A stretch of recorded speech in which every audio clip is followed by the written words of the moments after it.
नमस्कार. डीप न्यूजमध्ये आपलं हार्दिक स्वागत. आजच्या ठळक घडामोडी. राम मंदिरावरून उद्धव ठाकरेंवर योगेश कदम यांची टीका. रामाच्या नावानं राजकारण. कशेडी वझरवाडी येथे कारचा भीषण अपघात. एकाच कुटुंबातील 4 जण जखमी. भुसपे घाटातील धोकादायक वळणाचा प्रश्न मार्गी. 55 कोटींच्या निधीतून रुंदीकरणाचं काम सुरू. गृहराज्यमंत्री योगेश कदम यांचा खासदार सुनील तटकरेंवर निशाणा. नळपाणी योजनेचं श्रेय घेण्यापेक्षा पाठपुरावा करा. कोकणचा विकास शेतकऱ्यांच्या उत्पन्नातूनच. खेडमध्ये 84 लाभार्थ्यांना दुधाळ जनावरांचं अनुदान. सविस्तर वृत्त. राम मंदिराच्या प्राणप्रतिष्ठा सोहळ्यावेळी उद्धव ठाकरे अयोध्येला गेले नाही.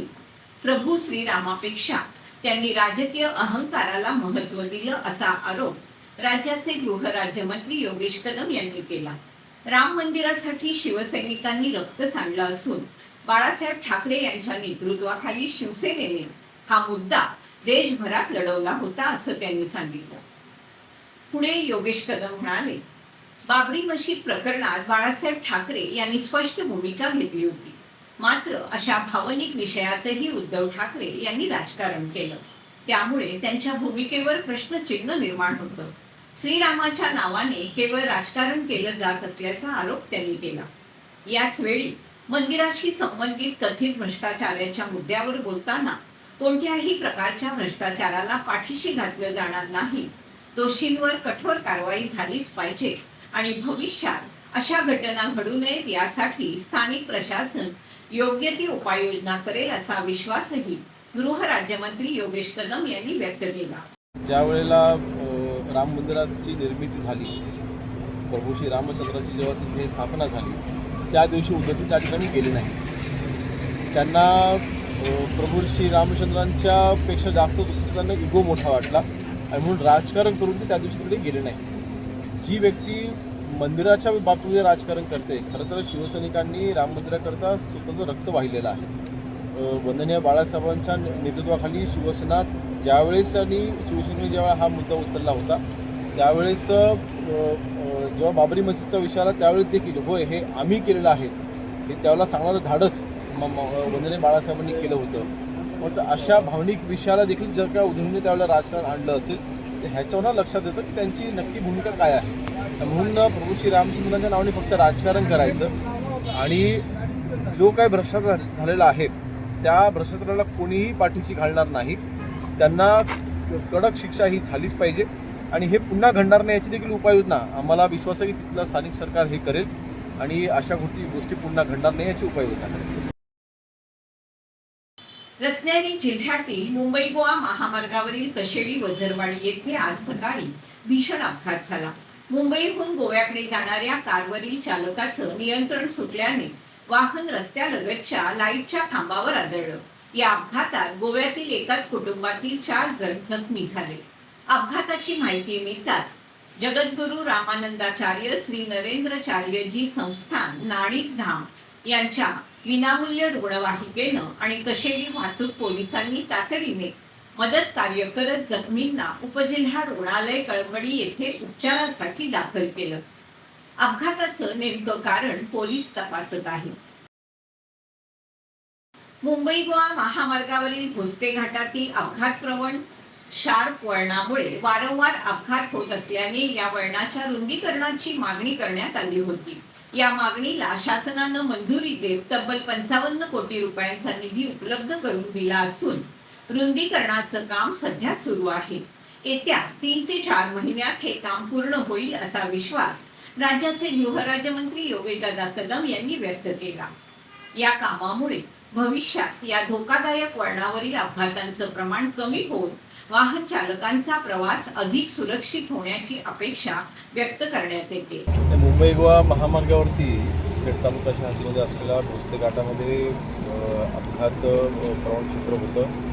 ती शार्प वळण असल्यामुळे वारंवार ते अपघात घडत होते. उपाययोजनांकरिता ही मागणी आम्ही केली होती की हा जो क्षारकपणा आहे तो आपण थोडा वाईटनिंग केलं पाहिजे आणि तो रुंद केला पाहिजे. तर त्या रुंदीकरणाचं काम सध्या चालू आहे. जवळपास 55 कोटीचा तिथं त्याला मंजूर करून घेतला होता. मला वाटतं पुढच्या 3 ते 4 महिन्यांमध्ये हे काम पूर्ण होईल आणि मला वाटतं मुंबई गोवा हायवेवरती हा एकमेव असलेला जो अपघात क्षेत्र आहे ते सोल्युशन आपण काढलं आणि त्याचं कायमस्वरूपी निवारण हे 2 ते 3 महिन्याच्या आत. रत्नागिरी जिल्ह्यातील खेड येथे सिंधुरत्न समृद्ध योजना अंतर्गत 84 लाभार्थ्यांना दुधाळ जनावरे खरेदीसाठी अनुदानाचं वितरण करण्यात आलं. यावेळी गृह राज्यमंत्री योगेशदादा कदम यांनी कोकणचा विकास केवळ रस्ते आणि इमारतीमध्ये नसून शेतकऱ्यांच्या हातात पैसा गेला तरच खरी समृद्धी येईल असं सांगितलं. रत्नागिरी जिल्ह्यात पशुसंवर्धन विभागातील 80% पदे रिक्त असल्याबद्दल त्यांनी खंत व्यक्त करत लवकरच रिक्त पदे भरली जातील तसेच संपूर्ण जिल्ह्यात फिरतं पशुवैद्यकीय दवाखाने सुरू करण्यासाठी निधी उपलब्ध करून देण्याची ग्वाही दिली. स्थानिक दूध प्रक्रिया उद्योग उभे राहिल्यास शेतकऱ्यांचं उत्पन्न वाढेल असा विश्वासही त्यांनी व्यक्त केला. बाळाशेठ यांनी भाषण न करता त्यांनी मला वाटतं प्रशिक्षणच एका अर्थी घेतलेलं आहे आणि त्यांचा अनुभव हा नक्कीच त्यांच्या बोलण्यामध्ये जाणवला. त्यांनी केलेला प्रयत्न नक्कीच त्याची मला पूर्वकल्पना होती, पण त्याची खोलात माहिती मला आज मिळाली. एकंदरीत आज लोकप्रतिनिधी म्हणून काम करत असताना, आमदार म्हणून किंवा राज्यमंत्री म्हणून काम करत असताना विकास कामांची निवेदने येतात आणि अनेक कामांच्या मागण्या आमच्यापर्यंत येतात. परंतु आज जवळपास मला वाटतं आज किती 84 लाभार्थी आहेत ना, परंतु आपण आजपर्यंत मला वाटतं मागे आपण पाटीदाला आपण किंवा कार्यक्रम घेतला होता, तटकरीवाला आपण कार्यक्रम घेतला होता, त्यावेळेस आपण सर्टिफिकेटचं वाटप केलं होतं. जे लाभार्थी याच्यामध्ये पात्र झाले त्यांना सर्टिफिकेटचं वाटप आपण केलं होतं. परंतु त्यानंतर जी काही प्रोसेस आहे ती पूर्ण करून केल्यानंतर वाटतं महाराष्ट्रामध्ये घेऊन जावं लागतं जनावरं, त्यांना टॅगिंग करणं आणि त्यानंतर मग हा लाभ थेट आपल्या सर्वांच्या अकाउंटमध्ये हा जमा होणं, अशी ही प्रक्रिया होती. तर आज मला वाटतं आजपर्यंत पत्रकार बांधून देखील उपस्थित मी सगळ्यांना सांगेन, खेड तालुक्यामधील जवळपास 153 लाभार्थ्यांना आपण 1,40,00,000 निधीचं वाटप हे आज आजपर्यंत आपण केलेलं आहे. आणि हे फक्त खेड तालुक्यात आणि हे अजून बाकी आहे.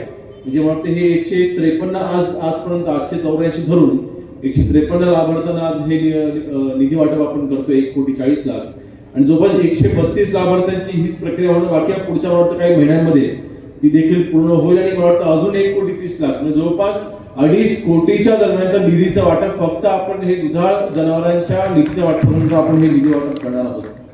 मला वाटतं हे निधी वाटप होत असताना परंतु मला आवर्जून सांगायचंय की आता इथे लाभार्थी समजा आज 84 लाभार्थी इथे आहेत.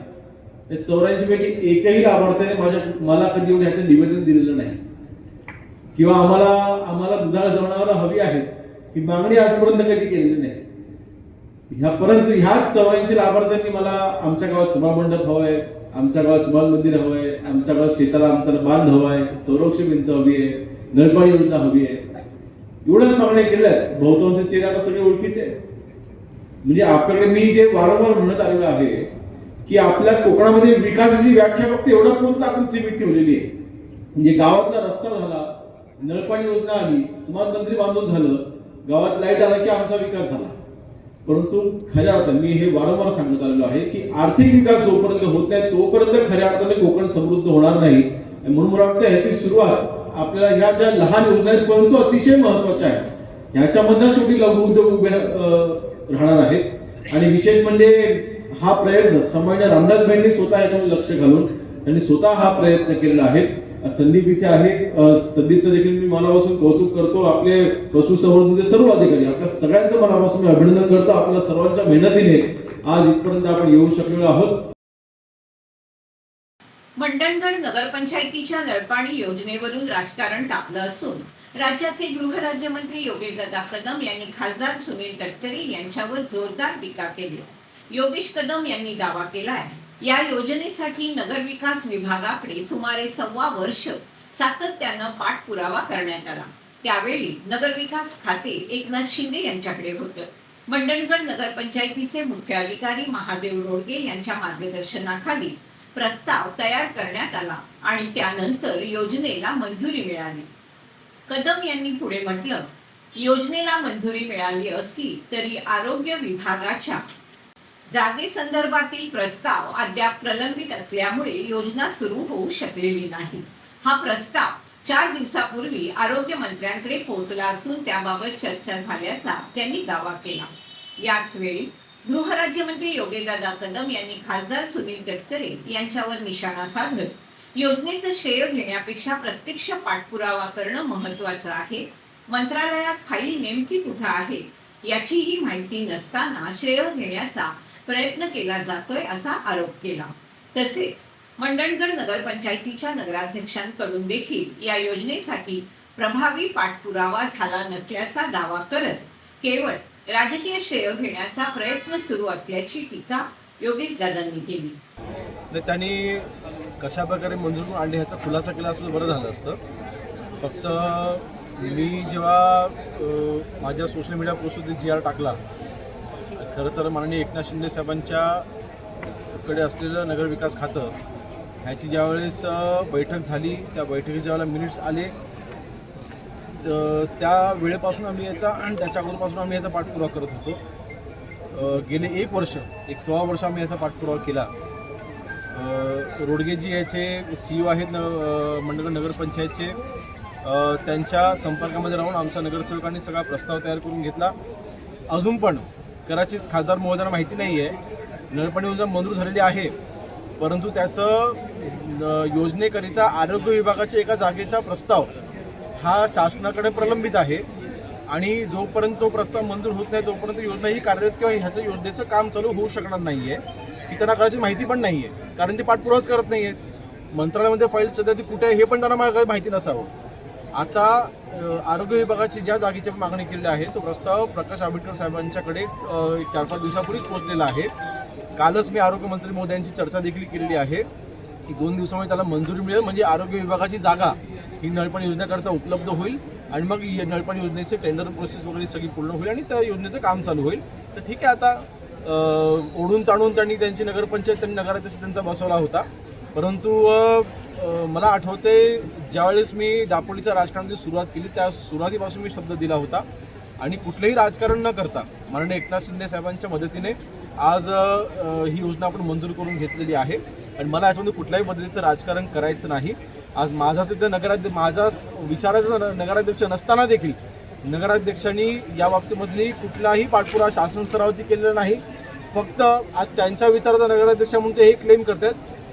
ठीक आहे, ह्याच्यामुळे त्यांना कदाचित वेगळं सुख मिळत असेल, त्यांना त्यांचं सुख लाभलं.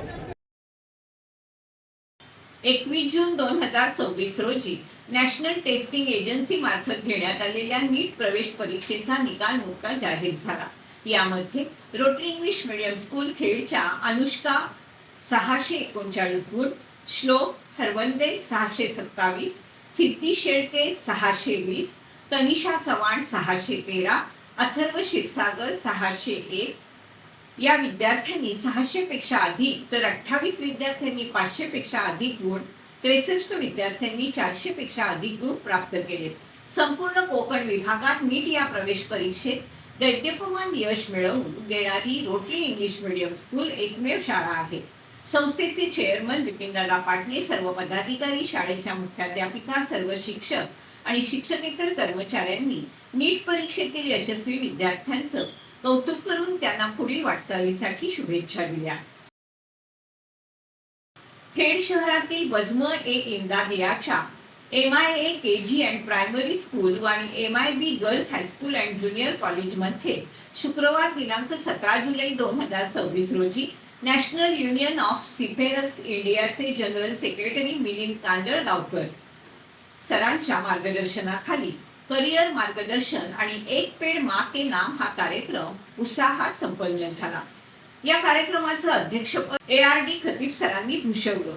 यावेळी प्रमुख पाहुणे म्हणून विशाल गुदर, इरफान चिपळूणकर, अभिलाषा सोनावणे, सलीम झगडे, श्याम हटवंतकर आणि त्यांचे अन्य सहकारी आवर्जून उपस्थित होते. संस्थेच्या ध्वजारोहणानंतर कुराण पठणानं कार्यक्रमाची सुरुवात करण्यात आली. मुख्याध्यापिका रुबीना कडवईकर यांनी कार्यक्रमाचा हेतू स्पष्ट करत पाहुण्यांचं शाळेतर्फे स्वागत केलं. उपस्थित मार्गदर्शकांनी मर्चंट नेव्हीमधील करिअरच्या संधी आणि त्यांचे अनेक फायदे समजावून देत मुलींनी त्याचा लाभ घ्यावा असं आवाहन करत विद्यार्थिनी पालकांच्या शंकांचं निरसन केलं. यानंतर एक पेड़ माँ के नाम हा उपक्रम पार पडला. आभार प्रदर्शनानं समारोप करण्यात आला. या कार्यक्रमाचं सूत्रसंचालन विजय मोहिते यांनी केलं.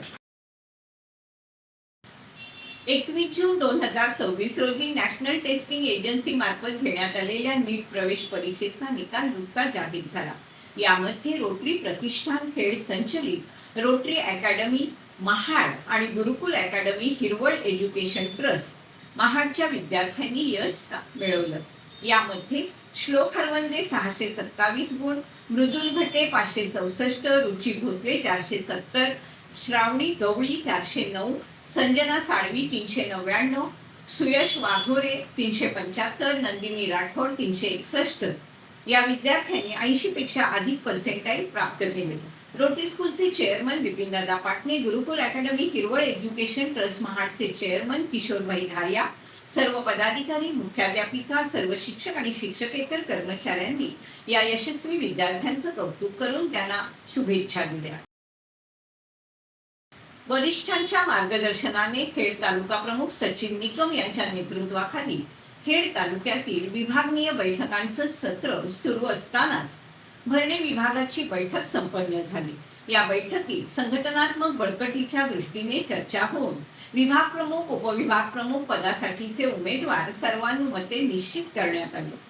तालुक्यातील सर्व विभागांच्या बैठका झाल्यानंतर होणाऱ्या तालुका बैठकीमध्ये जिल्हा प्रमुख विक्रांतजी जाधव यांच्या हस्ते नियुक्ती पत्र देऊन नियुक्त पदाधिकाऱ्यांच्या नावाच्या घोषणा केल्या जातील असं तालुका प्रमुख सचिन निकम यांनी सांगितलं.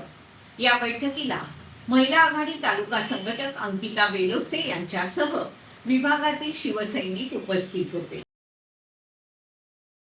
खेड नगर परिषदेच्या वृक्ष प्राधिकरण समितीमध्ये खेड शहरातील अभ्यासू पर्यावरणवादी व्यक्तिमत्वांची सदस्यपदी निवड करण्यात आली. या सर्व नवनियुक्त सदस्यांचा नगराध्यक्षा सौ माधवी राजेश बुटाला यांच्या वतीने शुभेच्छा पत्र देऊन सन्मान करण्यात आला. या समितीची धोरणं, कार्य आणि जबाबदारी यांची थोडक्यात माहिती देण्यात आली. या प्रसंगी खेड नगर परिषदेचे उपनगराध्यक्ष सतीश उर्फ पप्पू चिकणे, शिवसेना गटनेते निकेतन पाटणे, भाजपा गटनेते रहीम सहीबोले, सार्वजनिक बांधकाम समिती सभापती सुनील दरेकर, महिला आणि बाल कल्याण समिती सभापती रसिका खेडेकर, समाज कल्याण सभापती यश खेडेकर, शिक्षण, क्रीडा आणि सांस्कृतिक सभापती भूषण चिखले, नगरसेवक स्वप्नील सैतोडेकर, प्रेमल चिखले, आरिफ मुल्लाजी, संजना कुडाळकर, वर्षा साप्ते, आरती पवार, स्वप्नाली चव्हाण, नेहा दळी तसेच वृक्ष प्राधिकरण समितीचे नवनियुक्त सदस्य उपस्थित होते. Lions Club of Khed City आणि प्राथमिक आरोग्य केंद्र जामगे यांच्या संयुक्त विद्यमाने साकाळे येथे भव्य मोफत आरोग्य तपासणी, औषधोपचार आणि जनजागृती शिबिराचं आयोजन करण्यात आलं. डेंग्यू, चिकनगुनिया, मलेरिया, टायफॉइड यासारख्या साथीच्या आजारांबाबत प्रतिबंधात्मक उपाययोजना, स्वच्छतेचं महत्त्व आणि उच्च रक्तदाब, रक्तातील साखर, कॅन्सर याविषयी आरोग्याची काळजी सविस्तर मार्गदर्शन करण्यात आलं. या शिबिरात डॉक्टर आदित्य चिंदे, डॉक्टर गालिबकर आणि डॉक्टर नम्रता भुवड यांनी 218 रुग्णांची तपासणी करून आवश्यक वैद्यकीय सल्ला आणि उपचार दिले. महावीर एजन्सीचे अक्षर जैन यांच्या सहकार्याने तसेच लायन्स क्लब ऑफ खेड सिटीचे माजी अध्यक्ष शंकर चंद्रकांत पार्टे यांच्या पुढाकारातून गरजू लाभार्थ्यांना प्रोटीन डब्याचं वाटप करण्यात आलं. लायन्स क्लब माजी अध्यक्ष रोहन विचारे यांच्याकडून शाळेतील मुलांना वह्यांचं वाटप आणि Lions Club of Khed City तर्फे विद्यार्थ्यांना खाऊचं वाटप करण्यात आलं. कार्यक्रमाला लायन्स क्लब ऑफ खेड सिटीचे अध्यक्ष अविनाश दळवी, माजी अध्यक्ष शंकर चंद्रकांत पार्टे, ग्रामपंचायत पदाधिकारी, महिला बचत गटाच्या सदस्य आणि ग्रामस्थ मोठ्या संख्येने उपस्थित होते. शुक्रवार दिनांक 17 जुलै रोजी रोटरी इंग्लिश मीडियम स्कूल खेडमध्ये तनिष मोदी यांचं under graduate common entrance examination for design परीक्षेसंदर्भात बीआरच्या विद्यार्थ्यांसाठीचं मार्गदर्शनपर शिबिर संपन्न झालं. शिबिरादरम्यान विद्यार्थ्यांनी प्रवेश प्रक्रिया, अभ्यासक्रम, नोकरीच्या संधी, वेतन, पोर्टफोलिओ तयार करण्याची पद्धत आणि करिअर नियोजन या संदर्भात विविध प्रश्न विचारले. तनिष मोदी यांनी विद्यार्थ्यांच्या सर्व शंकांचं सविस्तर निरसन केलं. शेवटी प्रमुख मान्यवरांचे आभारपत्र देऊन आभार मानण्यात आले. या शिबिर प्रसंगी रोटरी स्कूलचे चेअरमन विपिनदादा पाटणे, शाळेच्या मुख्याध्यापिका भूमिका पटेल, मानसी संतोष देवघरकर, गुरुप्रसाद देवघरकर, शुभम जड्याळ, इयत्ता 11वी आणि 12वीचे विद्यार्थी उपस्थित होते. याचबरोबर वेळ झाली इथेच थांबण्याची. आपण पाहत राहा आपली लाडकी वाहिनी दीपवाहिनी.